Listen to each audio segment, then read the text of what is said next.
Kemaksiatan akan menimbulkan efek buruk, tercela, dan berbahaya. Baik bagi kolbu maupun badan, di dunia sekaligus di akhirat. Hanya Allah lah yang maha mengetahui keseluruhan akibat-akibat kemaksiatan. Yang pasti, efek negatif tersebut sangat banyak sekali. Di antaranya adalah, 1. Akibat buruk bagi kolbu, pelakunya akan dihalanginya dari ilmu yang bermanfaat, lebih khusus ilmu agama. Karena ilmu adalah cahaya yang Allah berikan ke dalam kolbu manusia. Sedangkan perbuatan maksiat memadamkan cahaya tersebut. Imam Asy-Syafi'i pernah bersyair yang maknanya, aku mengadu kepada Waki kenapa diri ini lemah dalam hafalan. Ia menasihatiku agar meninggalkan segala bentuk kemaksiatan. Ia mengatakan bahwa ilmu adalah cahaya.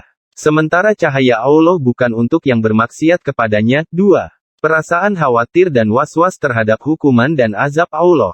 Ketakutan itu tidak sebanding dengan kelezatan yang ia rasakan dalam kemaksiatan. Seandainya seluruh kenikmatan yang ada di dunia ini terkumpul padanya, seluruhnya tidak akan mampu mengobati was-was yang ia rasakan ini. Namun, hal ini hanyalah dirasakan oleh mereka yang kalbunya hidup, masih memiliki sisa keimanan. 3. Perasaan khawatir dan was-was yang timbul dalam kalbunya ketika ia bertemu dengan orang lain. Terlebih jika mereka adalah orang-orang yang solih. Pasti perasaan ini akan muncul di kalbunya. Setiap perasaan ini menguat, maka ia pun akan berusaha menjauhi orang-orang tersebut. Berusaha untuk menghindar, tidak mau duduk dengan mereka, hingga akhirnya terlewatkan dari berkah ilmu dan pengajaran mereka. Selanjutnya, ia akan semakin dekat dengan gerombolan syaitan. Dan terus perasaan ini akan muncul hingga benar-benar menguasai kalbunya. Akhirnya, ia pun merasa was-was terhadap istrinya, anaknya, karib kerabatnya, bahkan dirinya sendiri. 4. Lemahnya kepekaan kolbu. Ia akan merasakan kalbunya hitam pekat, bak gelap malam yang gulita. Jadilah kegelapan maksiat yang ada dalam kalbunya, membuat hilang kepekaannya. Yang mestinya kepekaan kalbunya menuntun ke jalan yang lurus, itu telah hilang darinya. Seperti kegelapan malam yang membutakan matanya. Ketaatan adalah cahaya dan maksiat merupakan kegelapan. Setiap kali kegelapan itu bertambah, pasti akan bertambah pula kelinglungannya.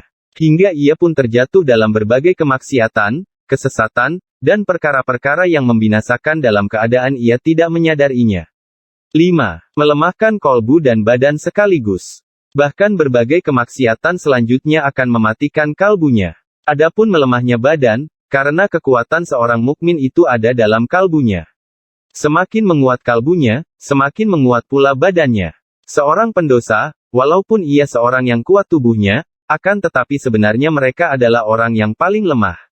Perhatikanlah kekuatan Persia dan Romawi, kekuatan badan yang dimilikinya tidak mampu menolong mereka pada saat mereka benar-benar membutuhkan kekuatan. Ternyata, mereka mampu dikalahkan oleh orang-orang yang beriman dengan kekuatan kolbu dan badan yang mereka miliki. 6. Perbuatan maksiat akan melemahkan keinginan kolbu untuk bertaubat kepada Allah. Sebaiknya, dorongan untuk berbuat maksiatlah yang semakin menguat. Keinginannya untuk bertaubat sedikit demi sedikit melemah hingga benar-benar hilang dari kalbunya. Lebih jauh, terkadang ia bertaubat dengan lisannya hanya untuk mencari ridha manusia, sementara hatinya telah terikat dengan perbuatan maksiat, selalu bertekad untuk kembali mengulanginya, kapan ia mampu melakukannya. Ia lancang berdusta kepada Allah. Dan ia, sungguh penyakit yang paling berbahaya. Paling cepat menyeret pelakunya dalam jurang kebinasaan. Wallahu a'lam. Sufyan, disarikan dari kitab Ad-Dab wa Dawa, karya Ibnu Qayyim al-Jauziyah, sumber, majalah Tasfiyah edisi 15 Vol. 02/2012.